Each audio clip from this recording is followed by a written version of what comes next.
রাখালবাবু বললেন, সজারুর কাঁটা আমি রাখলাম, এই নিয়ে 4টে হলো। দীপা বেঞ্চির উপর আগের মতোই সোজা হয়ে বসেছিল। ব্যোমকেশ আর রাখালবাবু তার কাছে যেতেই সে উঠে দাঁড়ালো। রাখালবাবু বললেন, আমি পুলিশের লোক, আর ইনি শ্রী ব্যোমকেশ বক্সী। ব্যোমকেশের নাম দীপার মনের কোনো দাগ কাটল না। তার শঙ্কা ভরা চোখ একবার এর মুখ একবার ওর মুখ দেখতে লাগলো। ব্যোমকেশ নরম সুরে বলল, আপনি ভয় পাবেন না। আপনার স্বামীর গুরুতর আঘাত লেগেছিল বটে, কিন্তু জীবনের কোনো আশঙ্কা নেই। দীপা দাঁত দিয়ে ঠোঁট চেপে বোধ করি নিজেকে সংযত করল।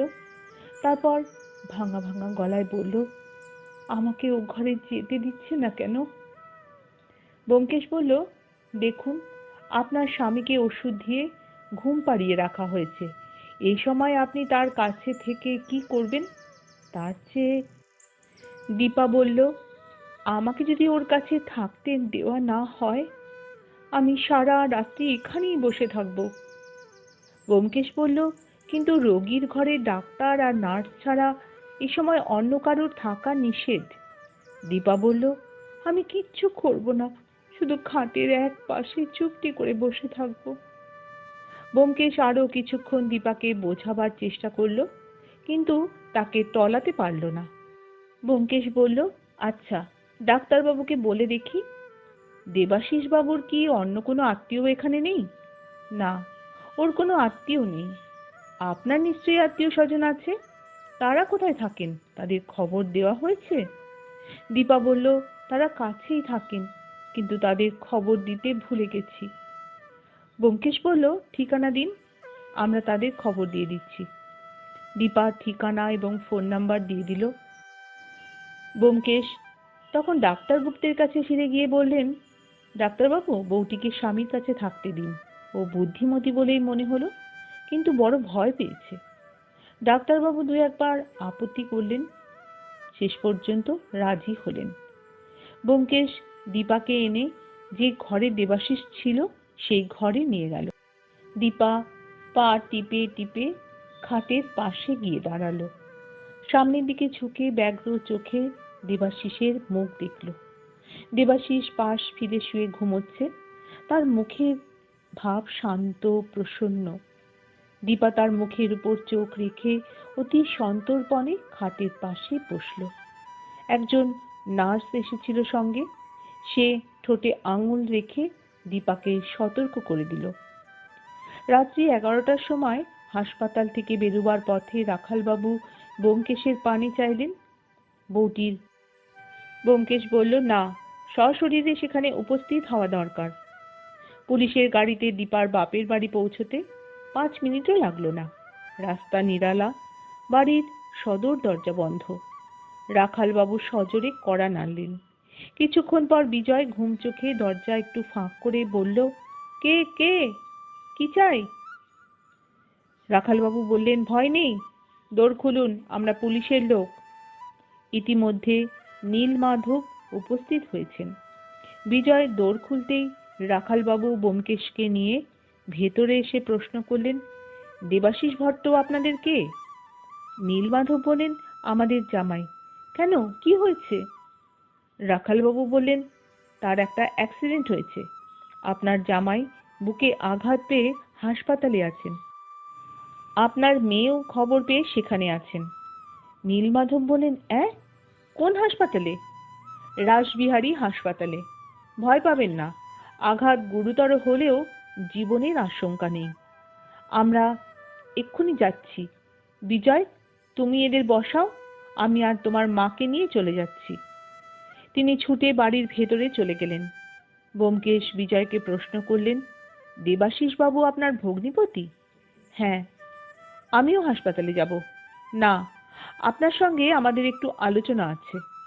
খানিক পরে নীলমাধব তার স্ত্রীকে নিয়ে বেরিয়ে গেলেন। রাখালবাবু বললেন, আপনারা পুলিশের গাড়িতেই যান। গাড়ি আপনাদের পৌঁছে দিয়ে আবার ফিরে আসবে। ততক্ষণে আমরা এখানেই আছি। তাদের রওনা করে দিয়ে 3 জনে বৈঠকখানার ঘরে এসে বসলেন।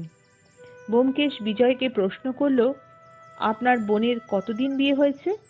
বিজয় বলল, 2 মাসের কিছু বেশি। আপনার ভগ্নিপতি কি কাজ করেন?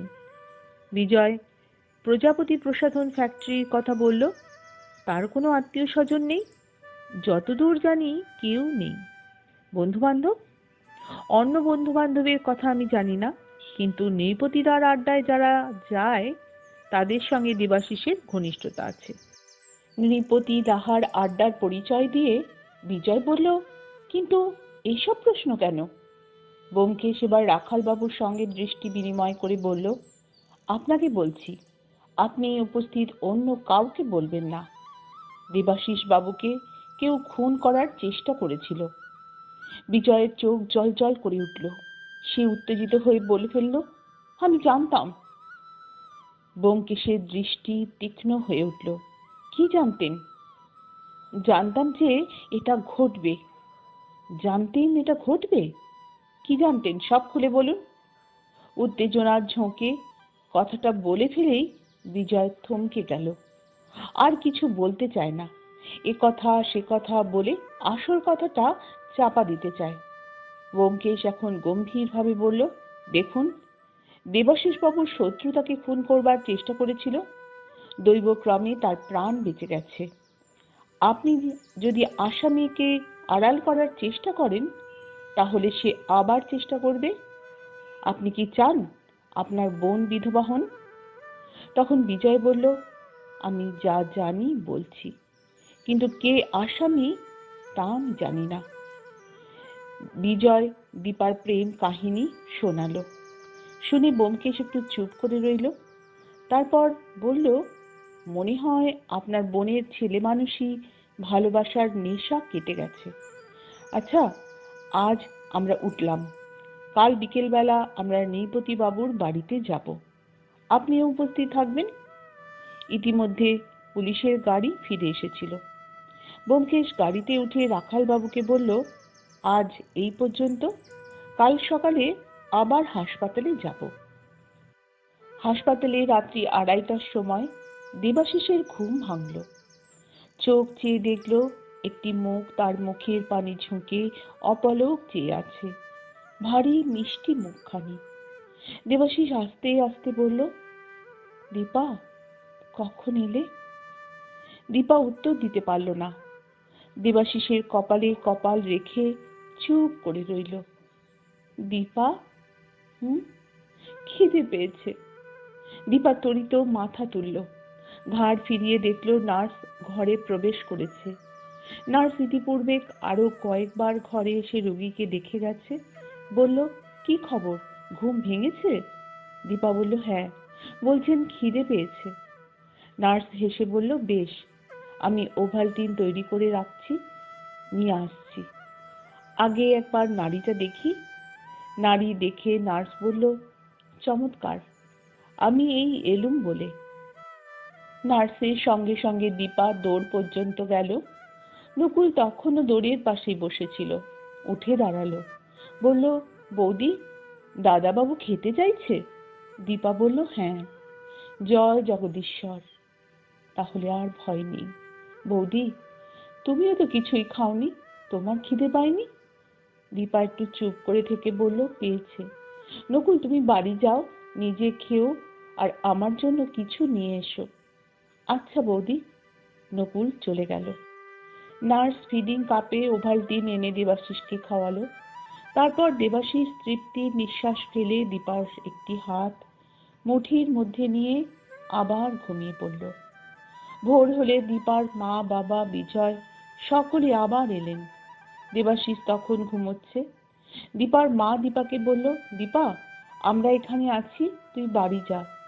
সেখানে স্নান করে কিছু মুখে দিয়ে আবার আসিস। দীপা দৃঢ়ভাবে মাথা নেড়ে বলল, না, নকুল আমার জন্য খাবার এনেছিল, আমি খেয়েছি। বেলা আন্দাজ 10টার সময় ব্যোমকেশকে নিয়ে রাখালবাবু হাসপাতালে এলেন।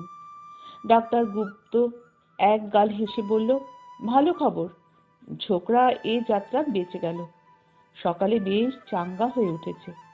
তবু এখনো অন্তত 2-3 দিন হাসপাতালেই থাকতে হবে। রাখালবাবু বললেন, ভালো, আমরা তাহলে তার সঙ্গে দেখা করতে পারি? ডাক্তার বললেন, পারেন, কিন্তু 10 মিনিটের বেশি নয়। ব্যোমকেশ বলল, আপাতত 10 মিনিটই যথেষ্ট। দেবাশিস তখন পাশ ফিরে বিছানায় শুয়েছিল। দীপা তার মুখের কাছে ঝুঁকে চুপি চুপি কথা বলছিল।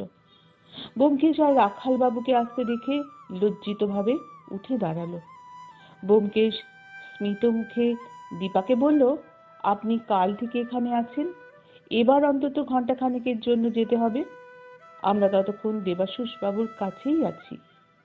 দেবাশিস ক্ষীণ কণ্ঠে বলল, আমিও তো সে কথাই বলছি। দীপা একটু ইতস্তত করল, তারপর অনিচ্ছা ভরে ঘর থেকে বেরিয়ে গেল। বলে গেল, আমি 8 ঘন্টার মধ্যেই আসবো। ব্যোমকেশ আর রাখাল বাবু তখন দেবাশিসের সামনে চেয়ার টেনে বসলেন। রাখাল বাবু নিজের পরিচয় দিয়ে বললেন, আমরা আপনাকে 2-4টে প্রশ্ন করব। দেবাশিস বলল, বেশ তো, করুন। তারপর প্রশ্নোত্তর আরম্ভ হলো। আপনি কাল সন্ধ্যের পর লেকে বেড়াতে গিয়েছিলেন? ঠিক বেড়াতে যাইনি, তবে গিয়েছিলাম। কেন গিয়েছিলেন? একজন বন্ধু টেলিফোন করে ডেকেছিল। কে বন্ধু, নাম কি? খড়গ বাহাদুর। খড়গ বাহাদুর নেপালি নাকি? হ্যাঁ, নামকরা ফুটবল খেলোয়াড়। ও সেই, তা লেকের ধারে ডেকেছিল কেন? ব্যক্তিগত কারণ। যদি না বললে চলবে না, বলুন। ওর কিছু টাকার দরকার ছিল, তাই আমার কাছে ধার চাইবার জন্য ডেকেছিল। আপনার বাড়িতে আসেনি কেন? তা জানি না, বোধহয় বাড়িতে আসতে সংকোচ হয়েছিল, যদি কেউ জানতে পারে। কত টাকা চেয়েছিল? 1000। আপনি টাকা নিয়ে গেছিলেন? না না, খড়গ টেলিফোনে টাকার কথা বলেনি, শুধু বলেছিল জরুরি দরকার আছে। তারপর গিয়ে দেখলাম সে বড় ফটকের কাছে দাঁড়িয়ে আছে। দুজনে গিয়ে একটা বেঞ্চিতে বসলাম। খড়গ টাকার কথা বলল, আমি রাজি হলাম। কিছুক্ষণ কথাবার্তার পর খড়গ চলে গেল। তার অন্য একজনের সঙ্গে দেখা করার ছিল। আমি একলাই বসে রইলাম। হঠাৎ পিঠে দারুণ যন্ত্রণা হলো, তারপর আর মনে নেই। পেছন দিকে কাউকে দেখতে পেয়েছিলেন? না। রাখালবাবু ব্যোমকেশের পানে তাকালেন। ব্যোমকেশ প্রশ্ন করল, আপনার হৃৎপিণ্ড যে শরীরের ডান দিকে, একথা আপনার স্ত্রী জানেন? দেবাশিস চোখ বুজে একটু চুপ করে রইল। শেষে বলল, না, ও বোধহয় জানে না। আপনার বন্ধুরা জানেন? না, আমার বন্ধু বড় একটা নেই, সহকর্মী আছে। সম্প্রতি মাস 2 থেকে আমি নৃপতিদার বাড়িতে যাই, সেখানে কয়েকজনের সঙ্গে বন্ধুত্ব হয়েছে। নৃপতি বাবুর বাড়ির বন্ধুরা কেউ জানে? না, কেউ জানে না। বাবা জানতেন আর ডাক্তার বাবুরা জানেন। এমন কেউ আছে আপনার মৃত্যুতে যার লাভ হবে? কেউ না। আচ্ছা, আজ আপনাকে আর বিরক্ত করব না প্রশ্ন করে, আপনি সেরে উঠুন, তারপর যদি দরকার হয় তখন দেখা যাবে। সন্ধ্যের পর নৃপতিদের ঘরে আড্ডাধারীদের সকলেই উপস্থিত হয়েছিল। বিজয়ও ছিল। সকলের মুখেই উদ্বেগের গাম্ভীর্য। আজ প্রবাল পিয়ানো বাজাচ্ছে না, তক্তাপোশের উপর গালে হাত দিয়ে বসে আছে। বিজয়ের মুখে দেবাশিসের কথা শোনার পর সকলেই মুহ্যমান। খবরের কাগজের দুঃসংবাদ হঠাৎ নিজের বাড়ির দরজায় এসে দাঁড়িয়েছে। প্রবাল মুখ তুলে প্রশ্ন করল, ব্যোমকেশ বক্সী কে? প্রবালের মনে ব্যোমকেশ বক্সী সম্বন্ধে প্রশ্ন জাগলো কেন? এই ব্যোমকেশ বক্সী কি আদতেই সত্যান্বেষী ব্যোমকেশ বক্সী? জানতে হলে বন্ধুরা আমার আগামীকালের 11তম পর্বর গল্প পাঠ শুনতে হবে। ততক্ষণে তোমরা শুনতে থাকো আমার আজকের 10ম পর্বের সজারুর কাঁটা গল্পের গল্প পাঠ। তোমাদের অসংখ্য অসংখ্য ধন্যবাদ আমার সঙ্গে বসে থেকে এতক্ষণ ধৈর্য ধরে আমার গল্প শোনার জন্য।